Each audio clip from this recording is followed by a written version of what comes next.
Karena kan ada dalilnya bahwa kiamat itu hari Jumat. Nah, sementara kalau kita lihat di Indonesia hari Jumat, oke lah kiamat hari Jumat kita akuin. Makanya mereka sholat subuh di hari Jumat itu kan. Karena Islam itu percaya kiamat itu Jumat pas hari subuh gitu. Nah, Indonesia udah kiamat nih, udah punah gitu. Tapi di Rusia masih hari Sabtu, artinya ke hari Jumat berikutnya masih ada waktu 1 minggu. Jadi mereka bisa bikin persiapan. Kalau padahal Rusia ini kan kita tahu teknologinya tinggi. Nah, tinggal dilihat loh Indonesia itu kiamatnya seperti apa?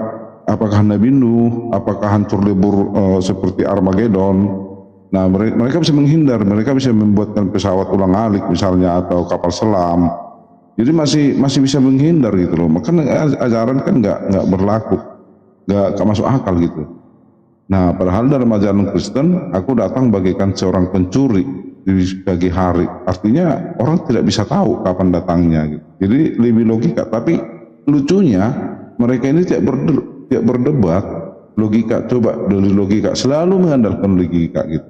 Tapi kalau kita telusuri ajarannya mulai dari ibadahnya sampai ke neraka sampai ke akhir hidupnya, itu satu pun nggak ada yang masuk ke logika gitu. Gimana logikanya?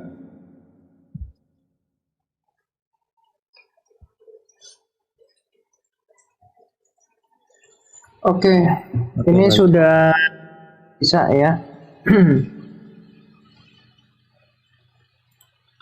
Oke, ada yang masih mau sampaikan lagi barangkali sebelum saya lanjutkan? Lanjut ya, Mat. Kita akan sambil menunggu kiamat aja di sini. Ya, oke. Di salah satu lagi ya, di dalam Ibnu Katsir Hurara Hari Kiamat. Jadi sederhananya begini teman-teman muslim. Tidak ada satupun umat muslim yang berani mengatakan Ibnu Katsir ini ahli bid'ah. Nggak ada yang berani. Karena ini ulama besar teman-teman.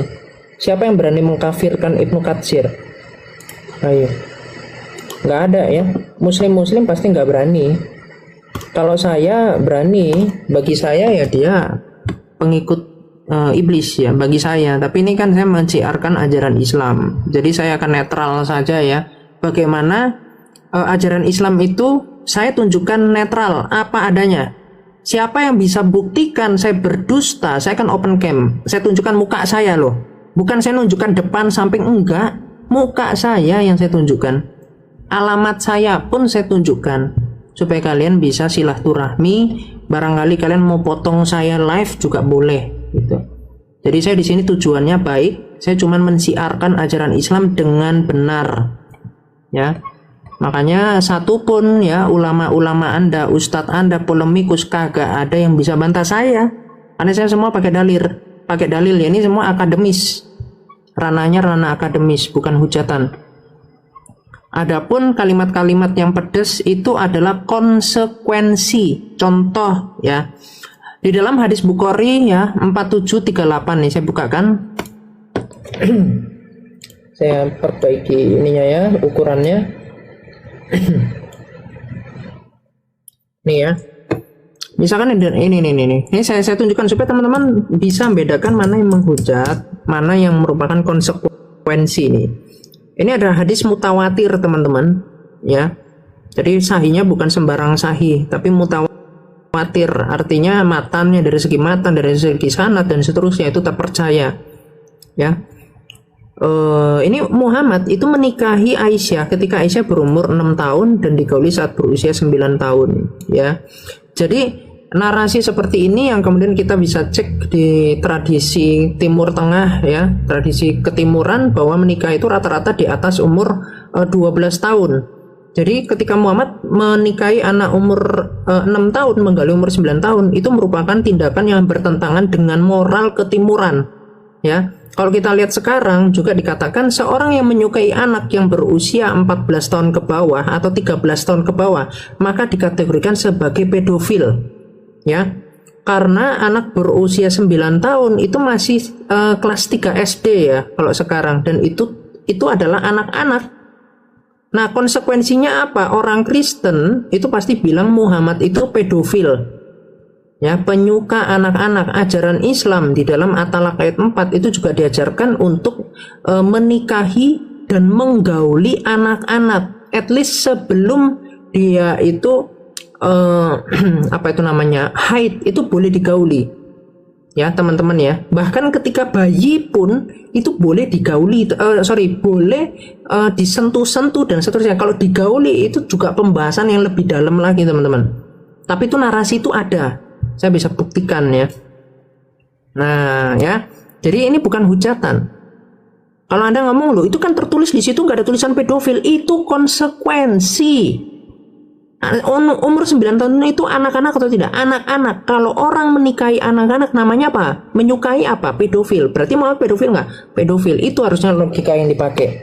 Ya, bukan berarti menambah-nambahkan narasi, bukan. Itu konsekuensi. Kadang memang harus disuapi seperti anak-anak, itu yang saya nggak ngerti lagi ya. Muslim-muslim ini otaknya udah karatan atau gimana? Oke ya, ini bukunya Ibnu Katsir ya.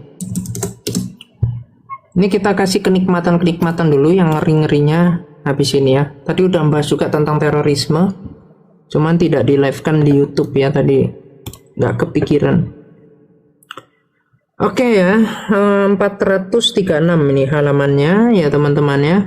Di sini dijelaskan bahwa di surga itu ada bidadari-bidadari yang sopan ya, menundukkan pandangannya, tidak pernah disentuh oleh manusia sebelum mereka. Jadi penghuni-penghuni surga yang menjadi suami mereka dan tidak pula oleh jin. Ya, itu gambaran. Ya, dikasih melihat Allah nih. Ini melihat Tuhan mereka yang memperkasa maha besar selendang keagungan pada wajahnya. Jadi nanti di surga bisa mandang Allah ya, seperti yang tertulis di dalam surat 75 ayat 22 sampai 23. Untuk yang bilang ini PDF, betul ini PDF, dan PDF itu adalah scan dari buku. Ini teman-teman bisa lihat nih, ujung-ujungnya ada hitam-hitam, ada ini scan. Ini hasil scan. Kalau teman-teman nggak pernah sekolah mungkin nggak ngerti ya. Electronic book itu ya itu buku asli yang di scan, bukan ketikan loh, beda loh, bukan ketikan. Ya ini jadi awalnya memang di print ya, dari ketikan di print, dan ini lembaga-lembaganya jelas. Jadi tolong minimal otak akademisnya dipakai. Nih, ini saya tunjukkan ya literaturnya.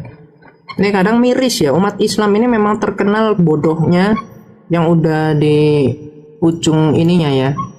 Nah inilah, ini ada nih pustakanya, Pustaka Al-Kautsar nih. Anda bisa baca sendiri. Oke ya, saya tunjukkan itu. Terus juga bisa cek lagi misalkan di halaman berapa ya. Bentar ya.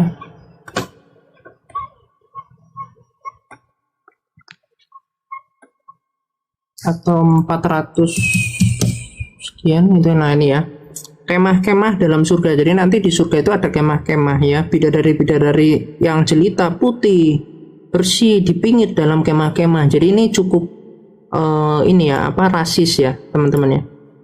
Jadi kalau kalau istri Anda itu hitam, nanti Anda akan tanding dengan bidadari-bidadari yang putih ya. Nah inilah, jadi ini tertulis dalam Al-Quran teman-teman. Jadi Anda mau bertakia apa gitu, putih bersih dipingit dalam kemah, nah dan seterusnya ya. Yang bisa buktikan saya pelintir naik ya, nanti saya open cam tunjukkan muka saya. Terus ini misalkan dalam Al-Waqiah 24 juga ada, ini bukunya halaman 466 ya. Dan mereka mendapat buah-buahan dari apa yang mereka pilih dan daging burung dan apa yang mereka inginkan, dan di dalam surga itu ada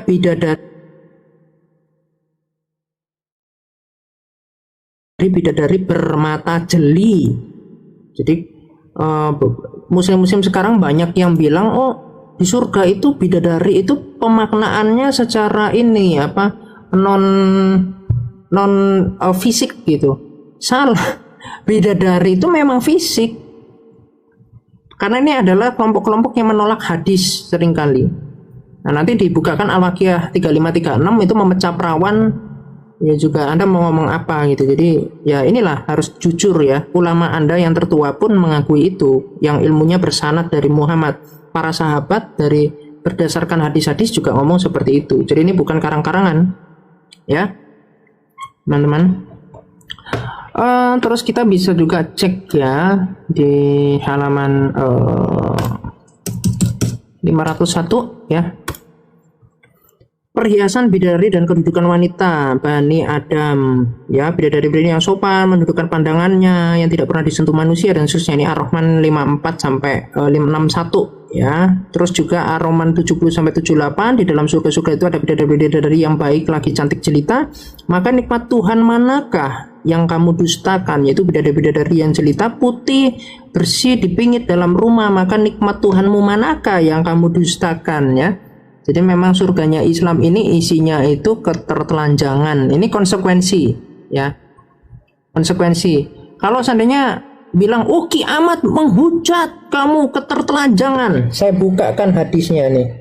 Di surga kalian itu telanjang, ya. 6043 ya. Nih lihat.